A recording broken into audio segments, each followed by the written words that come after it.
ಇಷ್ಟೆಲ್ಲ ಮಾಡಿದ್ರೆ ಕೂಡ ಇಲ್ಲಿವರೆಗೂ ಯಾವ ಅಧಿಕಾರವನ್ನು ತಗೊಂಡಿಲ್ಲ, ಕೊಟ್ಟಿಲ್ಲ.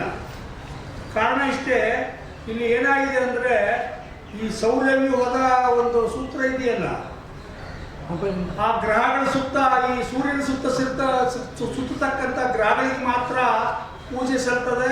ಅವು ಸುತ್ತೋದು ಅವ್ರು ಪ್ರಕಾಶಮಾನವಾಗಿರ್ಲಿಕ್ಕೆ, ಅವರವ್ರ ಕ್ಷೇತ್ರದಲ್ಲಿ ಕೆಲಸ ಮಾಡ್ದಂಗೆ ಪರಿಚಯ ಇಲ್ಲದವರು ಕೇವಲ ಲೀಡರ್ ಮುಂದೆ ಇರ್ತಕ್ಕಂಥವ್ರಿಗೆ ಮಾತ್ರ ಆದ್ಯತೆ ಆಗ್ತಾ ಇರೋದು ಗ್ರಹಚಾರ. ನಮಗೆ ಕಾಂಗ್ರೆಸ್ ಪಕ್ಷಕ್ಕಾಗಿ ನಾವು ಅವತ್ತಿಂದ ಇವತ್ತಿನ ಕೆಲಸ ಮಾಡಿದ್ವಿ. ಎಲ್ಲರಿಗೂ ಕೂಡ ನಮ್ಮ ಹಣ ಆಯುಷ್ಯ ಎರಡು ವ್ಯಯಿಸಿ ಕೆಲಸ ಮಾಡಿದ್ದೀವಿ. ಆಮೇಲೆ 86ರಲ್ಲಿ ನನಗೆ ಜಿಲ್ಲಾ ಪರಿಷತ್ ಟಿಕೆಟ್ ಕೊಟ್ಟಿದ್ರು ನನ್ನ ಹೆಂಡತಿಗೆ, ಬಸವರಾಜೇಶ್ವರಿ ಅವರು. ಆಗ ನಾನು ರವಿ ಬೆಳಗೆರೆ ಅವರು ಸ್ನೇಹಿತರಾಗಿದ್ವಿ. ನಾವು ಭಾಳ ಜೊತೆಗಿದ್ವಿ, ಪೇಪರ್ ಮಾಡ್ತಾ ಇದ್ವಿ. ಬಳ್ಳಾರಿ ಪತ್ರಿಕೆ ಕ್ರೈಮ್ ಸಮಾಚಾರ ಅಂತೇಳಿ 85ರಲ್ಲಿ ಆರಂಭ ಮಾಡಿದ್ವಿ. ಆಮೇಲೆ ಅವ್ನು ಬಳ್ಳಾರಿ ಬಂದ, ಬೆಂಗಳೂರಿಗೆ ಬಂದ, ಬೆಂಗಳೂರು ಮಾಡಿದ್ವಿ. ಆವತ್ತು ನನಗೆ ಮಕ್ಕಳು ಆಗಿದ್ದಿಲ್ಲ, 5 ಮಕ್ಕಳು ತೀರ್ಕೊಂಡಿದ್ವು. 6ನೇ ಮಗುಗೆ ಅವ್ರ ಮಿಸಸ್ ಅವರೇ ನಮ್ಮ ಆಸ್ಪತ್ರೆ ಕೆಲಸ ಮಾಡಿದ್ದು, ನಮಗೆ ಡೆಲಿವರಿ ಆಯಿತು. ಆ ಮಗ ರಾಜೀವ್ ಗಾಂಧಿ ಅಂತ ಹೆಸರಿಟ್ಟಿವಿ. 2ನೇ ಮಗ ಸಂಜಯ್ ಗಾಂಧಿ ಬರ್ತಡೇ ಹುಟ್ಟಿದ, ಸಂಜಯ್ ಗಾಂಧಿ ಅಂತ ಇಟ್ಟಿದ್ವಿ. ಈಸ್ ನಾವು ಪ್ರೊಫೆಸರ್, ಅವರು ಇಂಜಿನಿಯರ್ ರಾಜೀವ್ ಗಾಂಧಿ. ಅವ್ರ ಮಕ್ಕಳಾದ್ರೂ ಕೂಡ ನಾವು ರಾಹುಲ್ ಗಾಂಧಿ, ಪ್ರಿಯಾಂಕಾ ಗಾಂಧಿ, ಇಂದಿರಾ ಗಾಂಧಿ, ಮನೆಗೂ ಕೂಡ ಗಾಂಧಿ ನಿವಾಸ ಅಂತ ಇಟ್ಕೊಂಡು ಇಲ್ಲಿವರೆಗೆ ನನಗೆ 2004ರಲ್ಲಿ MP ಟಿಕೆಟ್ ಪ್ರಪೋಸಲ್ ಆಗಿತ್ತು. ಇಲ್ಲಿ ಬಂದು SM ಕೃಷ್ಣವ್ರು ಕೊಟ್ಟರು. SM ಕೃಷ್ಣವ್ರು ಹೇಳಿದ್ರು ನನಗೆ ಇಷ್ಟು ಅಮೌಂಟ್ ಬೇಕಾಗ್ತದೆ, ಸರಿ ಮಾಡ್ಕೊಂಡ್ರು. ಎಲ್ಲ ಸರಿ ಮಾಡಿಕೊಡ್ತೀವಿ. ಲಾಸ್ಟಿಗೆ ಅಲ್ಲಿ ಒಬ್ಬ ಪುಣ್ಯಾತ್ಮ ಬಂದು ಅದು ಲಿಂಗಾಯತರು ಓಟ್ ಹಾಕಿಲ್ಲ, ಅದಕ್ಕೆ ಒಬ್ಬ ಲಿಂಗಾಯತರಿಗೆ ಕೊಡೋಣ ಅಂತಂದೇಳಿ ಕೋಳೂರು ಬಸವನಗೌಡ ಅವರಿಗೆ ಕೊಡಿಸಿದ್ರು. ಆಗ ಮಂತ್ರಿ ಆಗಿದ್ದಂಥ ಅಲ್ಲಂಬೀರ್ ಭದ್ರಪ್ಪನವರು. ಅವರು ಆ ಕೋಳೂರು ಬಸವನಗೌಡರು ಅಲ್ಲಿಯವರೆಗೆ ಜೀವಮಾನದಲ್ಲಿ ಕಾಂಗ್ರೆಸ್ ಓಟ್ ಕೂಡ ಹಾಕಿದ್ದಿಲ್ಲ ಅವರು. ಅಂಥವ್ರಿಗೆ MP ಟಿಕೆಟ್ ಏಕಾಗಿ ಕೊಟ್ಟರು. ನಾವು ಜೀವನ ಕಾಂಗ್ರೆಸ್ಗೆ ಮಾಡ್ತೀವಿ. ಇವತ್ತಿಗೂ ಕೂಡ ಬಳ್ಳಾರಿ ಜಿಲ್ಲೆಯಲ್ಲಿ ಯಾವುದೇ ಇನ್ಫಾರ್ಮೇಶನ್ ತಗೊಂಡ್ರಿ ಅಥವಾ ಬಳ್ಳಾರಿ ಜಿಲ್ಲೆಯವರು ಯಾರನ್ನ ಬರಲಿ ಎಲ್ಲರೂ ಫೀಲ್ ಮಾಡ್ತಾರೆ, ಪಂಪಭದ್ರನಿಗೆ ಇಲ್ಲಿವರೆಗೂ ಏನು ಮಾಡಲಿಲ್ಲ. 2004ರಲ್ಲಿ ಶ್ರೀರಾಮುಲು, ಜನಾರ್ದನ್ ರೆಡ್ಡಿ MLA ಟಿಕೆಟ್ ದುಡ್ಡು ಎಲ್ಲ ಕೊಡ್ತು, ಬಾರಪ್ಪ ಅಂತ ಕರೆದು ಕೂಡ ನಾವು ಹೋಗಲಿಲ್ಲ ಪಕ್ಷ ಅಂತೇಳಿ. ನಮ್ಮನ್ನೆಲ್ಲ ನಮ್ಮ ಓಡಾಡ್ದವರು, ಹಣ ನೀವು ಮೊದಲು ನಾವು ಸೀನಿಯರ್ ಇರ್ತೀವಿ, ಹೆಚ್ಚು ಮಾಡಿದ್ರೆ ಯಾವ ಮಾಡೋದು? ಯಾವ ಬೋರ್ಡ್ ಚೇರ್ಮನ್ ಮಾಡಲಿಲ್ಲ, ಸುಡುಗಾಡು ಮಾಡಲಿಲ್ಲ, ಬರೀ ಅವ್ರವ್ರ ಪೈಕಿ ಇದ್ದರು ಮಾಡಿದ್ರೆ. ಅದಕ್ಕೆ ನಾನು ಇದರಲ್ಲಿ ಪತ್ರಿಕೆಯಲ್ಲಿ ಬರ್ತಿದ್ದೀನಿ, ನೀವು ದಯವಿಟ್ಟು ಪರಿಗಣಿಸ್ರಿ. ನನಗೆ ಒಬ್ಬ ಅವಿಭಕ್ತ ಕುಟುಂಬದ ಹಿರಿಯ ಯಜಮಾನರಂತೆ ಕೆಲಸ ಮಾಡ್ರಪ್ಪ. ಬರೀ ನಿಮ್ಮ ಅವಿಭಕ್ತ ಕುಟುಂಬದಲ್ಲಿ ಅವ್ರ ಹೆಂಡತಿ, ಅವ್ರ ಮಕ್ಕಳು, ಅವ್ರ ಮೊಮ್ಮಕ್ಕಳಿಗೆ ಮಾಡೋದಿಲ್ಲ. ಅವಿಭಕ್ತ ಕುಟುಂಬದ ಯಜಮಾನ ಎಲ್ರಿಗೂ ಮಾಡ್ತಾನೆ.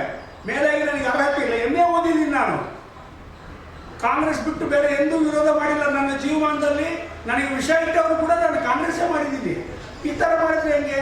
ಸೋನಿಯಾ ಗಾಂಧಿ ಅವರು ಇಡೀ ಭಾರತದಲ್ಲಿ ಸುರಕ್ಷಿತ ಕ್ಷೇತ್ರ ಅಂತಂದ್ರೆ ಅವರಿಗೆ ರಾಜಕೀಯ ತೊಂದರೆ ಇತ್ತವಾಗೆ ಪಕ್ಷಕ್ಕೆ.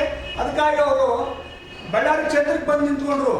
ಅವತ್ತು ವಿರೋಧ ಮಾಡಿದಂಥ, ಅವ್ರಿಗೆ ವಿರೋಧ ಮಾಡಿ ಅವರ ಸೋಲಿನಲ್ಲಿ ಸಂಭ್ರಮ ಕಾಣ್ತಕ್ಕಂಥ ಎಲ್ಲರೂ ಕೂಡ ಇವತ್ತು ಅಧಿಕಾರ ಕೊಟ್ಟಿದ್ದಾರೆ ಕಾಂಗ್ರೆಸ್ ಪಕ್ಷದ ಸರ್ಕಾರಗಳಲ್ಲಿ 2013 ಮತ್ತು 2023ರಲ್ಲಿ.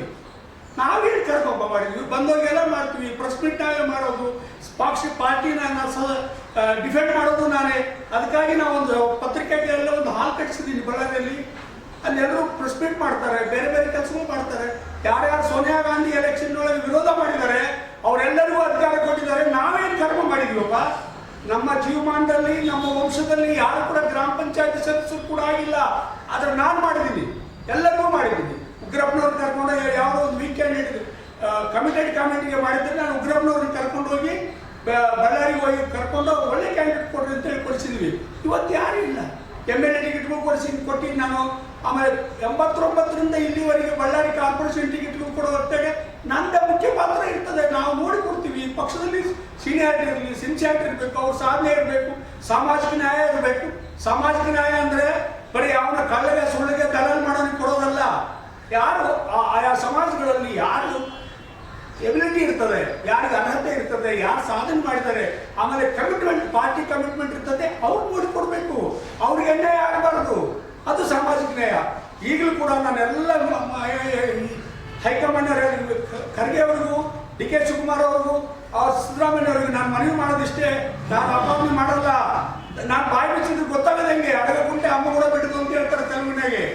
ನಾನು ಹೇಳೋದಿಷ್ಟೇ, ನನಗಿಂತಲೂ ಪಕ್ಷಕ್ಕೆ ಜಾಸ್ತಿ ಯಾರಾದರೂ ದುಡ್ದಿದ್ರೆ ಎಜುಕೇಷನಲ್ಲಿ ಯಾವುದೇ ಕ್ವಾಲಿಫಿಕೇಶನ್, ಸಮಾಜ ಸೇವೆಯಲ್ಲಿ ನಾನು ದೇವರಾದರ್ಶು ವೇದಿಕೆ ಕಟ್ಟಿ ಕರ್ನಾಟಕದ ನಮ್ಮ ಬಳ್ಳಾರಿ ಜಿಲ್ಲೆಯಲ್ಲಿ ಮೊಟ್ಟ ಮೊದಲ ಅಹಿಂದಕ್ಕೆ ಬೀಜ ಕೊಟ್ಟವ್ರು ನಾವು ಮೊದಲು ಮಾಡಿದ್ದ ಅಹಿಂದಾನ.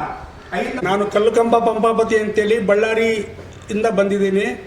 ಬಳ್ಳಾರಿ ಜಿಲ್ಲೆ ಮತ್ತು ಅಖಂಡ ಬಳ್ಳಾರಿ ಜಿಲ್ಲೆಯಲ್ಲಿ ಅತ್ಯಂತ ಹಿರಿಯನಾದ, ಅತ್ಯಂತ ಸೇವೆಯನ್ನು ಮಾಡಿರ್ತಕ್ಕಂಥ, ಯಾವುದೇ ಪಕ್ಷಕ್ಕೆ ಹೋಗದಂಗೆ ಕಾಂಗ್ರೆಸ್ಸಿಗಾಗಿ ಮುಡುಪಾಗಿದ್ದಂಥ ನನ್ನ ಇಡೀ ಕುಟುಂಬ, ನನ್ನ ಮಕ್ಕಳಿಗೆಲ್ಲ ಸಿಟ್ಟಿದ್ದೀನಿ. ಇಷ್ಟು ವರ್ಷ ಸೇವಿಸ್ ಮಾಡಿದ್ದೀನಿ. ಕಾಂಗ್ರೆಸ್ ಕಚೇರಿ ಬಳ್ಳಾರಿಯಲ್ಲಿ ಇಲ್ಲದಾಗೆ ನಾನು ಕಚೇರಿ ಮಾಡಿ 16 ವರ್ಷ ಆಯಿತು. ಪುಕ್ಕಟೆ ಎಲ್ಲರಿಗೂ ಕೊಡ್ತೀನಿ, ಪತ್ರಕರ್ತರಿಗೂ ಕಲಾವಿದರಿಗೂ ಎಲ್ಲರಿಗೂ ಕೊಟ್ಟು ಮಾಡ್ತಿದ್ದೀನಿ. ಅಲ್ಲಿಗೆ ಎಲ್ಲರೂ ಕೂಡ ಸಿದ್ದರಾಮಯ್ಯನವರು, ಮೊಯ್ಲಿಯವರು, ಪರಮೇಶ್ವರು ಎಲ್ಲರೂ ಬಂದು ನೋಡಿದ್ದಾರೆ. ನಾನು 24x ಕಾಂಗ್ರೆಸ್ ಬಿಟ್ಟರೆ ನಾನು ಇನ್ನೇನು ಮಾಡಿಲ್ಲ, ಮಾಡೋದೂ ಇಲ್ಲ. ಹಾಗೆ ಕೆಲಸ ಮಾಡಿದ್ದೀನಿ. ಅನೇಕ ಸಲ ನನಗೆ 16 ಸಲ ಆ ಕಾಂಗ್ರೆಸ್ ಆಫೀಸ್ ನುಂಗಿದವರು, ಆ ಕಾಂಗ್ರೆಸ್ ನಿವೇಶನ ನುಂಗಿದವರು ನನಗೆ ಅಡ್ಡ ಬರ್ತಾನೆ ಇದ್ದಾರೆ. 16 ಅವಕಾಶಗಳು ಹೋಗಿದ್ದಾವೆ. ಈಗ ವಯಸ್ಸಾಗಿದೆ. ನನ್ನ ಮಕ್ಕಳು ಮೊಮ್ಮಕ್ಕಳು ಕೂಡ ದೊಡ್ಡವರಾಗ್ತಾ ಬಂದಿದ್ದಾರೆ. ದಯವಿಟ್ಟು ಕಟ್ಟ ಕಡೆಗೆ ಅಂತ ತಿಳ್ಕೊಂಡು ಅರ್ಹತೆ ಆಧಾರದ ಮೇಲೆ, ಸೀನಿಯಾರಿಟಿ ಆಧಾರದ ಮೇಲೆ, ಆ ಸಾಧನೆ ಆಧಾರದ ಮೇಲೆ, ಪಕ್ಷ ನಿಷ್ಠೆ ಆಧಾರದ ಮೇಲೆ ದಯವಿಟ್ಟು ನನಗೆ ಇದೊಂದು ಈ ಸಲ ಕೊಡಬೇಕು. ವಯಸ್ಸಾದ್ಮೇಲೆ ಯಾರಿಗೆ ಕೊಡ್ತೀರಿ? ನನಗೆ ಬೇರೆ ಬೋರ್ಡ್ ಕೊಡ್ತೀನಿ, ಅದು ಕೊಡ್ತೀನಿ, ಇದು ಕೊಡ್ತೀನಿ. ದೇವರಾಣೆ ಬೇಡ, ನೀವೇ ಇಟ್ಕೊಳ್ರಿ. ನಮ್ಮ ವಂಶದಲ್ಲಿ ನಾವು ಗ್ರಾಮ ಪಂಚಾಯತಿ ಸದಸ್ಯರು ಕೂಡ ಆಗದಿದ್ರು ಕೂಡ ನಾನು ಇಡೀ ಅಖಂಡ ಬಳ್ಳಾರಿ ಜಿಲ್ಲೆಯಲ್ಲಿ ಹೆಸರುವಾಸಿಯಾಗಿದ್ದೀನಿ. ಎಲ್ಲರ ಆಶೀರ್ವಾದ ಇದೆ, ಎಲ್ಲರೂ ಪೇಚಾಡ್ತಾರೆ.